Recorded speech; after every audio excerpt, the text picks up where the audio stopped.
몇 시간이고 한자리에 앉아 수련을 하듯 목판을 깎아내는 반복 작업. 이 수백 번의 고된 동작을 기꺼이 해내는 작가의 손에서 오랜 인내의 시간이 예술로 탄생합니다. 오늘도 목판 앞에서 정직한 땀을 흘리고 있는 강동석 작가의 예술 세계를 들여다봅니다.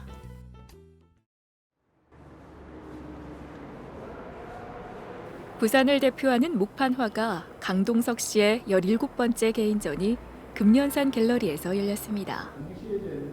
부산에선 좀처럼 만나기 힘든 판화 전시인 만큼 많은 사람들이 갤러리를 찾았는데요.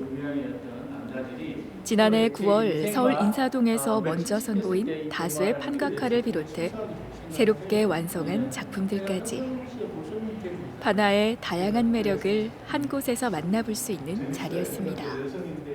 작년과 재작년을 갖다가 서울에서 전시를 했었어요. 거기에 대해서 많은 심려를 기울여서 또 특히 서울이라는 어떤 생각에 했는데 그 하다 보니까 부산 어떤 우리 시민들하고 부산에 의해서 제가 해드린 게 없었어요.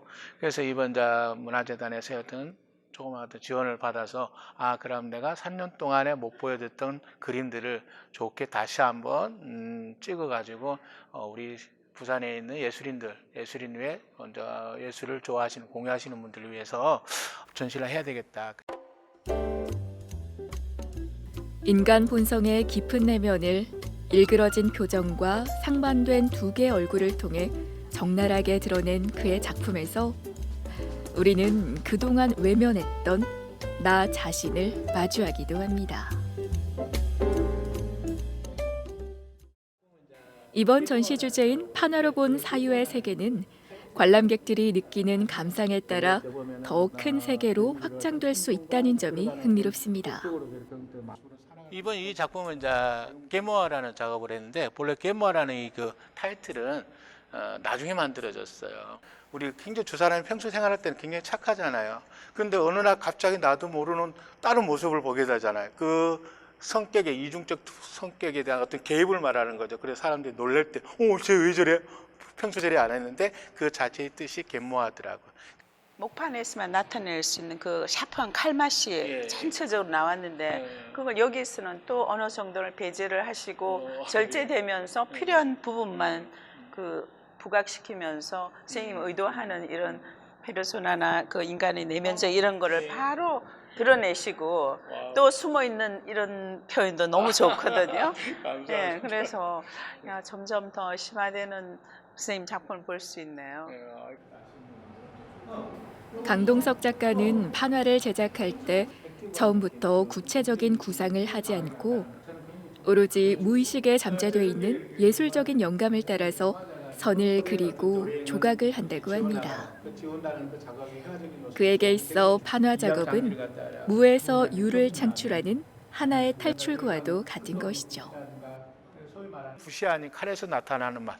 그 칼로 갖고 있는 어떤 느낌들이 굉장히 샤프한 맛도 있고 둔탁한 맛도 있고 그리고 판화는 어떤 공정과 과정이 있기 때문에 절대 실수라는 걸 용납하지 않아요. 요령이 존재하지 않아요.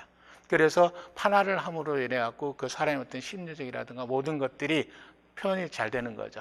그래서 공정에서의 조그만한 어떤 차질이라든가 안이한 생각을 갖고 있다라면 판화는 영락없이 저희들에게 바로 나쁜 좋지 않은 작업으로서 보여주는 거죠. 그래서 살아가는 데 있어서 판화만큼에 대한 어떤 신뢰와 믿음이 갈 수 있는 작업들이 별로 없다고 생각해요. 판화는 정직하다고 말하는 그의 작품을 천천히 들여다봅니다. 그 속엔 조각칼이 조금이라도 엇나갈까 흐트러짐 없이 오직 작업에만 몰두해온 지난 세월의 노력이 훈장처럼 새겨져 있습니다.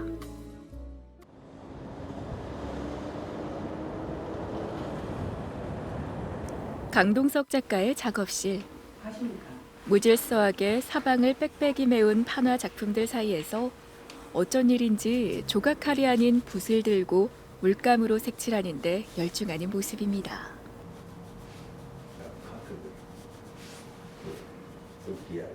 이 작업은 그림 일기라고 제가 이제 생각하고 쓰는 것들인데 일반인들은 저희들 글이라든가 이걸로 표현해서 제가 하루를 갖다 기록하지만 저 같은 경우는 이제 뭐 그림이니까 이걸 그림으로 나의 하루하루를 갖다 표현을 해보자.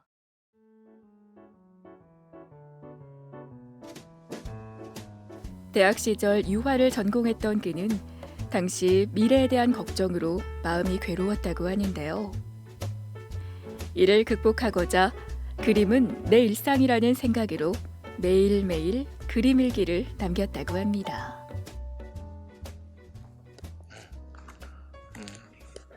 이 그림은 지금 보니까 93년도 그림이네요. 93년도 그림인데 제가 이게 결혼 초기예요. 결혼 초기인데 나름대로 이제 아내와 이렇게 살면서 마땅한 직업이 없었을 때예요. 그래가지고 이제 집사람에게는 친구 인테리어 회사 이렇게 다닌다 했는데도 불구하고 저는 제 나름대로의 어떤 공사판, 막노동 그러니까 처갓집 모르게 제가 일하러 다닐 때거든요. 그때 당시에 이제 그런 굉장히 고생스럽고 인상 깊었던 이미지를 갖다가 한번 그려봤던 거죠.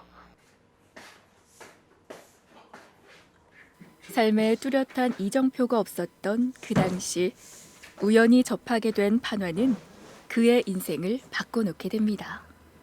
그리고 강동석 작가는 자신만이 할 수 있는 방법으로 먹물이 만들어내는 우연성, 목판의 섬세함, 동양적인 여백의 미를 조화롭게 담아낸 새로운 작품 세계를 만들게 됩니다. 일반적으로 우리가 기성품이죠. 화방에서 이렇게 파는 어떤 물감이나 붓이나 이런 것들은 그려도 다른 분의 어떤 이미지가 너무 비슷하더라고요. 그래서 저는 재료를 새로 내가 모든 걸 만들고 새로운 걸 찾아야 되겠다. 그런 생각에서 이제 했는데 이런 구두솔 같은 경우는 느낌이 이제 이렇게 드로잉 할 때 문대면은 면적으로 가늘한 느낌과 너무 좋고요. 이런 건 제가 이제 하드보드지를 잘라가지고 톱날처럼 만들었는데 이 터치가 강경이라는가 이 느낌도 괜찮아요. 다 용도 폐기된 것들인데 이러한 것들에서 만들어지는 또 다른 느낌들이 있어요. 그 느낌들을 저는 살리려는 거죠. 그래서 저한테는 버려지는 것들이 별로 없고 모든 것들은 드로잉의 재료가 될 수 있다 이렇게 생각하고 있어요.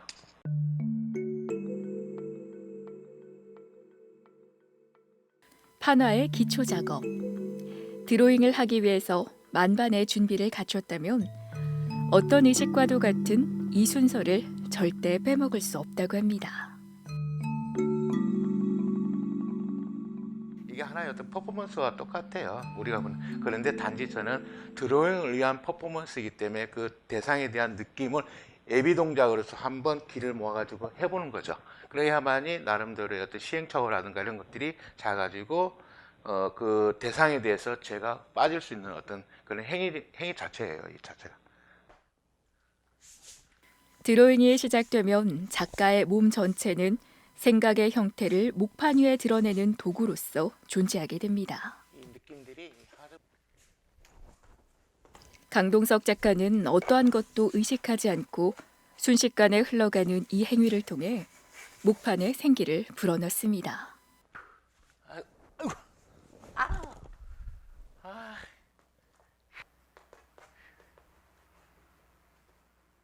한 번의 어떤 제일 처음에 예비 동작이라든가 그 퍼포먼스 같은 행동에서 나왔던 길을 순식간에 제가 몰아가지고 드로잉을 해야만이 제 어떤 원하는 어떤 이미지가 나온다고 생각하죠.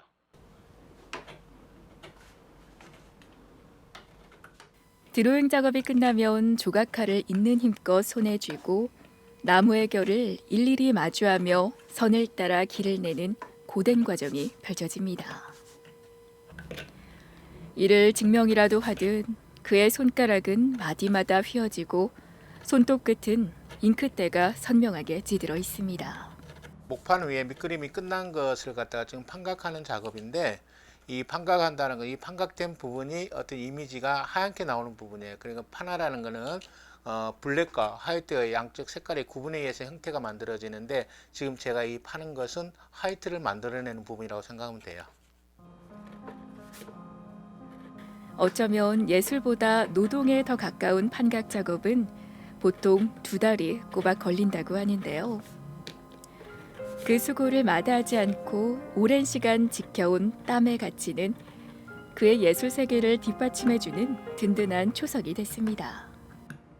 사람을 어떤 직접적으로 그린 게 아니고 어떤 새라든가 초기에는 새로 했었어요. 의연화된 어떤 작업을. 그러다가 이제 12지신을 비롯한 동물의 형상을 가지고 인간의 어떤 또 다른 모습, 사람들이 표현하지 못하는 걸 갖다가 하나의 의인화된 동물의 형태로서 사회적인 어떤 비판하는 그런 작업을 했었는데요.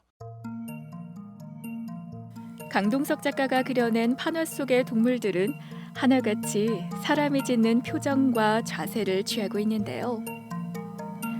사회적인 편견에 맞서 우리에게 말을 건네거나 무언가 호소하는 눈빛을 보내기도 합니다.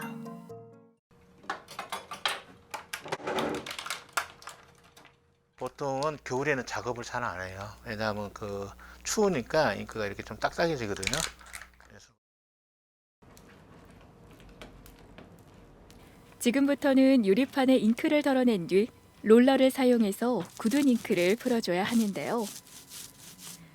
풀어진 잉크를 롤러에 골고루 묻혔다면 반각 작업을 끝낸 목판 위에도 구석구석 발라줍니다.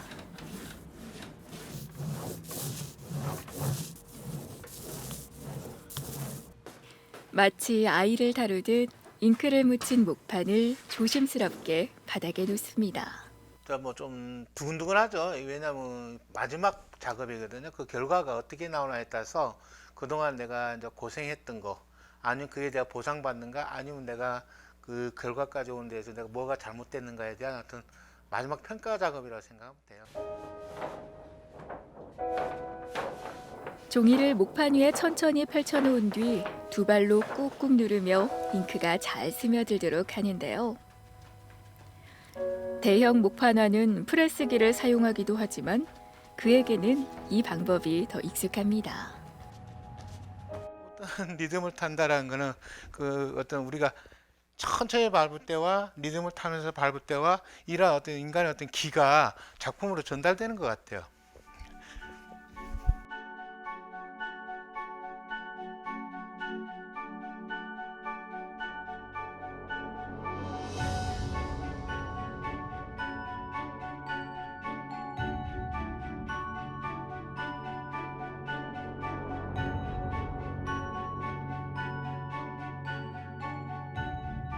하여튼 만족스럽습니다. 예, 항상 그 결과에 대해서 조마조마한 마음으로 이렇게 찍는데 나온 결과가 그나마 이렇게 나오니까 얼마나 기분이 좋은지, 언제까지 어떤 고생에 대한 어떤 보상을 받았다 할까 그런 느낌이에요.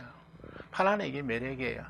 이 과정이 나오면서 느껴지는 그런 환희, 고민, 고생, 힘듦 이런 것들이 다 보상받는 게 아닐까 그런 생각이 들어요.